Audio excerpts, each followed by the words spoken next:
ఈ వినాయక చవితిని ఒక public event లాగా ఆర్గనైజ్ చేయడం అనేది స్వాతంత్రానికి పూర్వం మొదలైంది. ముఖ్యంగా బాలగంగాధర్ తిలక్ దీన్ని స్టార్ట్ చేశాడు. ఆయన ఎందుకు స్టార్ట్ చేశాడంటే అప్పట్లో పొలిటికల్ గ్యాదరింగ్స్, పొలిటికల్ సమావేశాలని బ్రిటిష్ గవర్నమెంట్ బ్యాన్ చేసింది. సో దానితో ఈయనేం ప్లాన్ చేశాడంటే రిలీజియస్ గ్యాదరింగ్స్లోనే నేషనలిజాన్ని డెవలప్ చేయాలి అని చెప్పి ఆయన చేశాడు. అట్లాగే సినిమాల్లో కూడా బిగినింగ్లో మనకు వచ్చిన సినిమాల్లో పాలిటిక్స్ మాట్లాడడాన్ని, ఈ స్వాతంత్రం గురించి చర్చ చేయడాన్ని బ్యాన్ చేశారు. సినిమాటోగ్రఫీ యాక్ట్ 1918 ఇలాంటివి చట్టాలు తీసుకొచ్చి.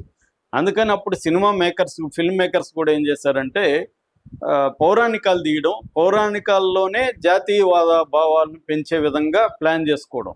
అందుకే మన పాత సినిమాలు ఇప్పుడు కానీ మనం జాగ్రత్తగా గమనిస్తే దుర్యోధనులందరినీ బ్రిటిష్ వాళ్ళలాగా ట్రీట్ చేసి, పాండవులందరినీ జాతీయవాదుల్లాగా ట్రీట్ చేసి డైలాగులంతా అలాగే ఉంటాయి. నువ్వు మా దేశంలోకి వచ్చావు ఇలాగంతా ఉంటాయి. ఏది పాండవ అలా పెట్టారనమాట. 1939లో సత్యమూర్తి అనే తమిళ డైరెక్టర్ తీసిన సినిమాలో గాంధీ టోపులు పెట్టుకుంటారు. హస్తినాపుర రాజుకు వ్యతిరేకంగా ప్రజలు తిరుగుబాటు చేస్తూ ఊరేగింపు చేస్తుంటే గాంధీ టోపులు పెట్టించారు. అలా పౌరాణికాల ద్వారా జాతీయ భావాలని పెంచడం అనేది అప్పట్లో జాతీయ నాయకులు చేసిన ప్లాన్ అనమాట.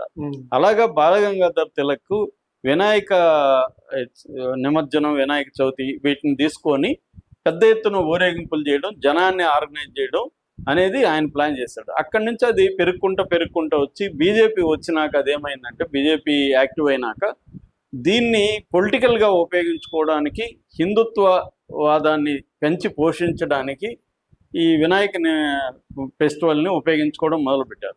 అక్కడి నుంచి వాళ్ళ కంట్రోల్లో కూడా వెళ్ళిపోయి భక్తి ప్లేస్లో రక్తి, లేకపోతే మందు, అమ్మాయిలు, తర్వాత డ్యాన్సులు, బూతుపాటలు ఇవే ఉన్నాయి. మేము ఇప్పుడు 4-5 రోజుల నుంచి నేను మా ఫ్రెండ్ నెక్లెస్ రోడ్కి రోజు వెళ్తున్నాం. ఇవన్నీ చూసి కొద్దిగా ఫోటోలు తెద్దామని వెళ్తే భయంకరమైన సౌండ్స్, డ్యాన్సులు, పక్కన బీర్లు తాగుతున్నారు పిల్లలు, అమ్మాయిలు అబ్బాయిలు కలిసి తిరుగుతున్నారు. ఇలా ఉంది తప్ప ఎక్కడ అసలు భక్తి అనే మాటే కనబడట్లేదు. పాటలేమో ఇంక అన్నీ బూతు పాటలే, ఎక్కువ భాగం డ్యాన్సు, బూతులు ఇవే ఉన్నాయి. ఇంతకుముందన్న తెలంగాణ ఫోక్ అవి పెట్టేవాడు. ఇవాళ తెలంగాణ ఫోక్ కూడా మిస్ అయింది. ఎక్కడో 1-6 పెడుతున్నారు కానీ మొత్తం సినిమాలో ఇప్పుడు లేటెస్ట్గా మోనికా పాట ఒకటి వైరల్ అవుతుంది. ఇలాగా ఇంకా అన్ని బూతు పాటలు అక్కడ. ఈ రోజు కూడా మార్నింగ్ నేను ఇంకొక 2 ఫ్రెండ్స్ వెళ్ళాం, 3 వెళ్ళాం. ఇదే పరిస్థితి అనమాట అక్కడ. సో రాత్రి మా ఇంటి దగ్గర అయితే 2:30 వరకు డీజే.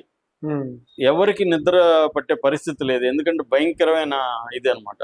మామూలుగా డీజే పెట్టడానికి 3 రకాల జోన్లను డివైడ్ చేశారు. Residential zone, commercial zone, industrial zone. ఈ సౌండ్ని డెసిబెల్స్తో మనం కొలుస్తారు. మామూలుగా రెసిడెన్షియల్ జోన్లో డే అయితే 55 డెసిబెల్స్ ఉండాలి, నైట్ అయితే 45 డెసిబెల్స్ ఉండాలి అనేది ఫిక్స్ చేశారు. కమర్షియల్ ఏరియాలో అయితే డే అయితే 65 డెసిబెల్స్ ఉండాలి, నైట్ అయితే 55 డెసిబెల్స్ ఉండాలి. ఇండస్ట్రియల్ ఏరియాలో అయితే డే అయితే 75 డెసిబెల్స్ ఉండాలి, నైట్ అయితే 70 డెసిబెల్స్ ఉండాలి. కానీ నైట్ కూడా ఎంతసేపు 10 లోపల ఆపేయాలనేది పెట్టారు. మ్యాక్సిమం 4 అవర్స్ కంటే ఎక్కువ ఉండకూడదని. అది కూడా కొన్ని బ్యాన్ చేశారు కొన్ని ఏరియాలో. ఎడ్యుకేషనల్ ఇన్స్టిట్యూట్స్, తర్వాత హాస్పిటల్స్, తర్వాత వృద్ధాశ్రమాలు, ఇలాంటి చోట్ల బ్యాన్ చేయాలని.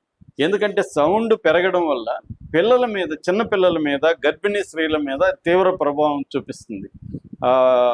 తర్వాత చాలామంది హార్ట్ బీట్ పెరిగిపోయి బ్రెయిన్ స్ట్రోక్ వచ్చి కూడా చనిపోతున్నారని ఇటీవలనే జర్మన్ యూనివర్సిటీలో ఒక అధ్యయనం తెలిపింది. నీకు డెసిబెల్స్ 70-80% నుంచి 100 వరకు డెసిబెల్స్ వెళ్ళి నువ్వు ఎక్స్పోజ్ అయితే నీ బ్రెయిన్ మీద, అది హార్ట్ మీద ప్రభావం చూపిస్తుంది. అట్లాగే మన చెవులు ప్రాబ్లం వస్తుంది. సో మెంటల్గా కూడా డిస్టర్బెన్స్ వస్తుంది. ముఖ్యంగా ముసలోళ్ళు, పిల్లలు, గర్భిణీ స్త్రీలకు అయితే చాలా చాలా డేంజరు. హాస్పిటల్స్ అంతా పక్కనే ఉంటాయి. సో ఈ యాంగిల్లో తీసుకున్నప్పుడు ఎవరో కూడా ఆపట్లేదు. ఇప్పుడు 100 వెహికల్స్ ఉంటాయి నెక్లెస్ రోడ్లో. 100 వెహికల్స్ సేమ్, అందరూ ఒక సౌండ్ వస్తే అందరూ వినొచ్చు కదా, కానీ ఎవడి సౌండ్ వాడిది, ఎవడి డీజే వాడిది అనమాట ఈ భయంకరమైన డెసిబుల్స్. ఈ నేపథ్యంలో ఇప్పుడు ఒక వీడియో వైరల్ అవుతుంది.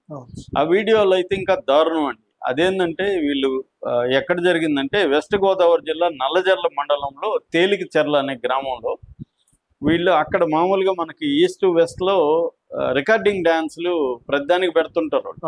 అలాగా వినాయక చవితి కూడా రికార్డింగ్ డాన్సులు అమ్మాయిలు పెట్టేశారు. మామూలుగా ఒకప్పుడు ఇలాంటి వీడియోలు వచ్చేవి, ఈ మధ్య తగ్గాయి, కానీ ఇప్పుడు మళ్ళీ వచ్చింది.